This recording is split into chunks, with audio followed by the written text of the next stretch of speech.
இப்போ வந்து பார்த்தீங்கன்னா, ஒரு பார்சல் ஒண்ணு ஒய்ஃபுக்கு வந்து இந்த மாரி ஒயிட் கலரில் டீ ஷர்ட் விட ஒயிட் கலர் ஷர்ட்டு போட்டா ரொம்ப பிடிக்கும். ஆனா, இப்போ நான் பனியனே நெறைய போட்டிருக்கனால, ஒயிட் கலரில் ஏதாவது போடுங்க அப்படின்னு சொல்லியிருந்தாங்க. அதெல்லாம் ஆர்டர் போட்டிருந்தது. நேத்திக்கே ஹாஸ்பிட்டல் போயிட்டு கொஞ்சம் பெட்ல இருந்து தான் நைட்டு ஒன்றும் முடியல. அவசரமாக ஆஸ்பத்திரி போய் கொஞ்சம் எமர்ஜென்சியாக ட்ரீட் பண்ணிவிட்டு விடியக்காலை 5 மணிக்கு தான் வந்தோம். இப்போ தான் எந்திரிச்சேன். ஏன்னா அவங்க தூக்க மாத்திரை கொடுத்துருந்தாங்க. இப்போ தான் தூங்கி எந்திரிச்சு பகல் ஃபுல்லாக தூங்கி எந்திரிச்சு இப்போது அப்படி தான் கொஞ்சம் அந்த பதட்டம் இல்லை, கை கால் நடுக்கம் இல்லை, இன்னும் கொஞ்சம் ஒரு மைண்ட் மிதக்கிற மாதிரி தான் இருக்குது. அதனால் அந்த வீடியோவை எடுத்துகிட்டு மறுபடி படுத்துக்கலாம் அப்படின்ட்டு இது போட்டு காட்டிடலாம் அப்படின்ட்டு. இது வந்து பார்த்திங்கன்னா ஒயிட் கலரு. இதில் நிறைய கலர் வெரைட்டி இருக்குது. 219 ரூபா. தெரியுதா? ஃபோக்கஸ் ஆகுதா? சரி, ஃபோக்கஸ் ஆகுதுன்னு விட்டுரு. ரொம்ப கிட்ட போன ஆகாது. இந்த மாதிரி இருக்கும். இந்த கோடு கோடாக இருக்குது இல்லைங்களா, அது என் ஒய்ஃப் பிடிக்காது. சரி, இருந்தாலும் இது நானாக போட்டது. சரி, பார்க்கலாம் எப்படி இருக்குன்ட்டு.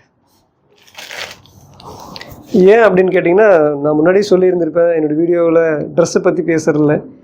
நம்ம ஒல்லியாக இருக்கோம். இந்த கிளாத் வந்து கொஞ்சம் கெட்டியாக இருந்தால் தான் நம்ம பார்க்குறது கொஞ்சம் ஏதோ சதை பிடிச்சிருக்குது அப்படிங்கிற மாதிரி தெரியும்.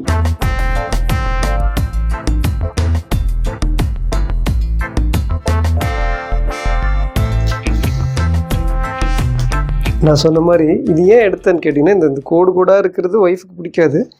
ஆனால் கிளாத் ரொம்ப கெட்டியாக இருக்கும். கெட்டியாக இருக்குது. ஆனால் அது நான் போட்டால் எப்படி இருக்குன்னு தான் தெரியல. எப்படி இருக்குன்னு பாருங்கள். உங்களுக்கு நான் போட்டு காட்டுறேன். உங்களுக்கு வீடியோவில் எப்படி இருக்குன்னு தெரியல, நேரில் நல்லா இருக்குது. விலை ரொம்ப கம்மியாக இருக்கா? 219 ரூபா என்னமோ அது சொன்ன நான் மறந்துட்டேன். இப்போ 200 ரூபாய்க்குள்ளே ஒரு 220 ரூபாய்க்குள்ளே இவ்வளோ நல்ல பனியன் கொடுக்குறாங்களா அப்படின்னா அங்கே தான் நீங்கள் யோசிக்கணும்.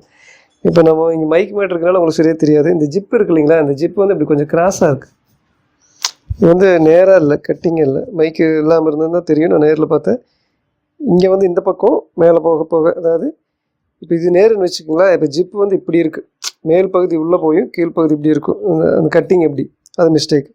இப்போ இங்கே பாருங்களேன், இதில் என்னமோ அப்பி இருக்குது. இப்போ இந்த மாதிரி டக்குன்னு பார்த்து எல்லாருனாலும் கண்டுபிடிக்க முடியாத சின்ன மைனூட்டாக இருக்கிற மிஸ்டேக். இப்போ இது கூட விட்டுருங்க. இப்போ இந்த ஜிப்பு கோணையாக இருக்குது பார்த்தீங்களா, இது கூட மிஸ்டேக் தான். இப்போ இந்த மாதிரியான மிஸ்டேக்கான பொருளை வந்து ரொம்ப அதிகமாக ஒரு 1000 ரூபா 2000 ரூபா கொடுத்து வாங்க மாட்டாங்க தானே. அப்படி 1000 2000 கொடுத்து வாங்குறவங்க எல்லாமே பர்ஃபெக்டாக இருக்கும்னு நினைப்பாங்க. நமக்கு இது போதும், இது எல்லாம் யார் பார்க்க போகிறாங்க? நமக்கு இந்த அளவுக்கு இந்த விலைக்கு இது ஓகே தான். உண்மையாகவே கொஞ்சம் கும்முன்னு இருக்குது. ரொம்ப என்ன சொல்ல, ஒரு ரப்பர் மாதிரி இருக்குங்க. பலூன் இருக்கும்ல, ரப்பர் அப்படி இழுத்தா எப்படி இருக்கும் அந்த மாதிரி ஒரு ஃபீல் கொடுக்குது போடுறப்போ. நல்ல ரப்பர் மாதிரி இருக்குது. இப்போ இதெல்லாம் ஒரு ஃபால்ட்டு தான், இதெல்லாம் மிஸ்டேக் தான். இதெல்லாம் கட் பண்ணணும். ஏன்னா இது மற்ற பாருங்க இதுலலாம் இல்லை. இந்த மாதிரி இப்போ விலை கம்மியாக நாங்கள் இதில் எடுக்கிறது எதுக்குன்னா, இதெல்லாம் தெரிஞ்சு தான் எடுக்கிறோம். ஆனால் பெருசாக ரொம்ப இதை தாண்டி ரொம்ப டேமேஜ் அதிகமாக இருக்குது அப்படின்னா மட்டும்தான் நாங்கள் ரிட்டன் போடுவோம். இப்போ இந்த மாதிரி பீஸெல்லாம் வந்து ரிட்டன் போட மாட்டோம். பின்னாடி எப்படி இருக்குன்னு பாருங்கள், முன்னாடி எப்படி இருக்குன்னு பாருங்கள். இது கத்திரிக்கோல் வச்சு கட் பண்ணிக்கலாம். இது துவைச்சா போகுமான்னு தெரியல, போகலைனாலும் பரவாயில்ல. இந்த இதுதான் மைனூட்டாக ஒரு டெக்னிக்கலாக எனக்கு உறுத்து. நான் ஒரு ஆர்டிஸ்ட்டாக இருக்கிறதுனால, ஒரு ஃபோட்டோகிராஃபராக இருக்கிறதுனால இது பர்ஃபெக்டாக இருந்திருந்தால் நல்லா இருந்திருக்குமே அப்படிங்கிற ஃபீல் எனக்கு மட்டும் இருக்கும். பார்க்குறவங்களுக்கெல்லாம் அது தெரியாது. இது ஒன்று தான். மற்றபடி இது ஓகே தான். எனக்கும் பிடிச்சிருக்கு.